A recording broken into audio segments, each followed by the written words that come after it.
Hey everyone, and welcome students to today's Explainer. To kick things off, I want you to use your imagination for a second. Imagine you are stepping out of a super crowded, noisy, and polluted city. You push open a door, and suddenly, boom, you are standing in this beautiful, open green field under a crystal clear blue sky. You take a massive, deep breath of fresh air. How does that make you feel? Pretty relieved, right? Maybe a little peaceful? Well, today we're going to explore exactly that feeling by diving into a famous poem by John Keats. It's called To One Who Has Been Long in City Pent, or simply Written in the Fields. Let's jump right in. Okay, so here's our quick roadmap for today. We'll start with our intro and learning objectives, move on to the poet and the poem, do a step-by-step breakdown, cover some poetic devices and themes, summarize it all, and finish up with some activities and an assessment. All right, Section 1, Intro and Learning Objectives.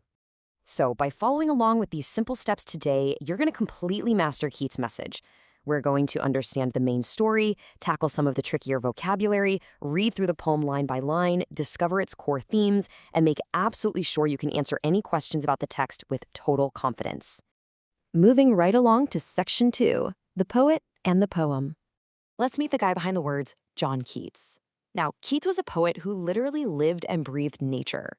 He belonged to a famous group called the Romantic Poets. And that doesn't just mean he wrote lovey-dovey stories. It actually means his writing focused heavily on deep human emotions and the absolute beauty of the natural world.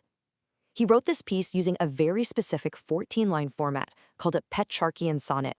The whole big idea of this poem is really about that feeling of immense relief and pure happiness you get when you finally step outside into fresh air after being trapped indoors for way too long.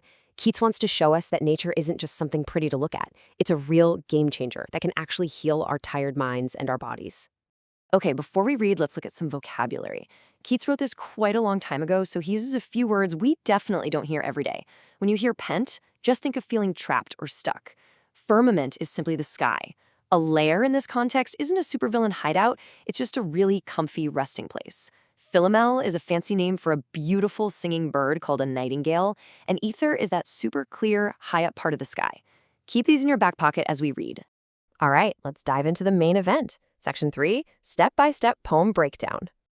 I want you to just listen closely and picture a bright, wide-open sky as I read this first part, lines 1 through 4. To one who has been long in city pent, 'tis very sweet to look into the fair and open face of heaven, to breathe a prayer, full in the smile of the blue firmament. So what is he actually saying here? The central idea of these first 4 lines is all about the escape. Keats is telling us that when you feel pent or stuck in a crowded, noisy city, it is just incredibly wonderful to finally look up and see the open sky. In fact, he actually compares breathing that fresh countryside air to having a spiritual experience. Just taking a simple breath feels like saying a silent, joyous prayer to the heavens above. Now, let's read the second stage, lines 5 through 8, where our traveler finally gets to just chill out. Who is more happy? When?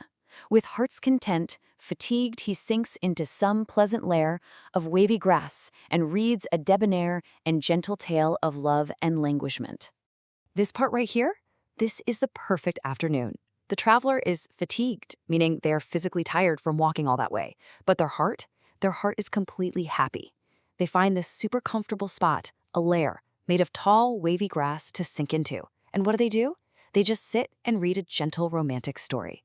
They are totally, completely disconnected from all the stress and noise of the city, experiencing what Keats believes is the absolute peak of human happiness.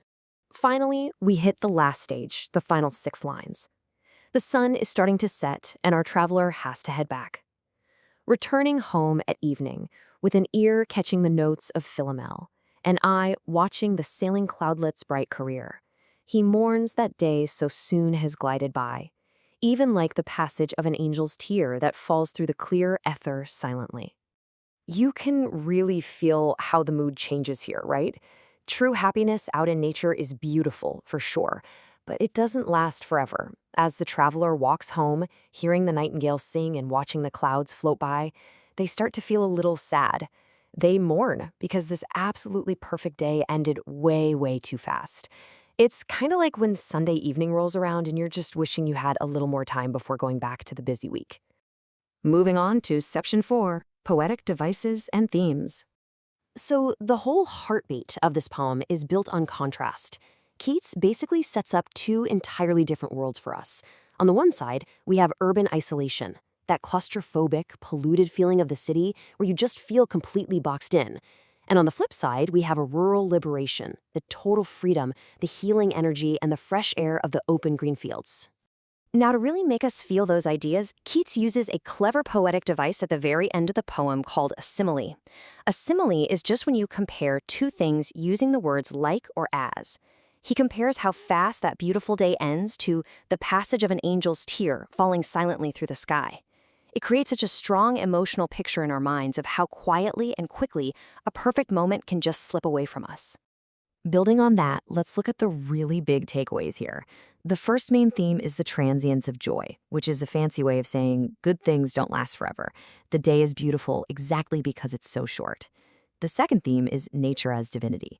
Keats treats the outdoors like a holy place that deserves our deep respect. And all this brings us to the core moral. If we want to heal our tired minds, we desperately need to step away from our busy, everyday lives and spend some quality time out in nature. Let's wrap this all together. Section 5, Summary and Recap. Consider this your ultimate study guide. It walks you through the entire journey of the poem in 8 super simple points. From feeling stuck in the city, to finding that immense relief looking up at the sky, resting in the wavy grass with a good book, and then finally walking home as evening hits, feeling just a little sad that the healing day is over. Definitely keep this summary handy when you're studying. All right, our last stop, Section 6, Activities and Assessment. Teachers, if you're watching this in class, this is the perfect moment to pause the explainer. Students, turn to a partner and explain what being city pent feels like in your own words. Then discuss as a group any times you felt trapped indoors and how amazing going outside made you feel. Finally, flex those creative writing muscles and jot down 3 sentences describing your own perfect, relaxing day in nature. Okay, let's do a quick self-test to check how much we've learned.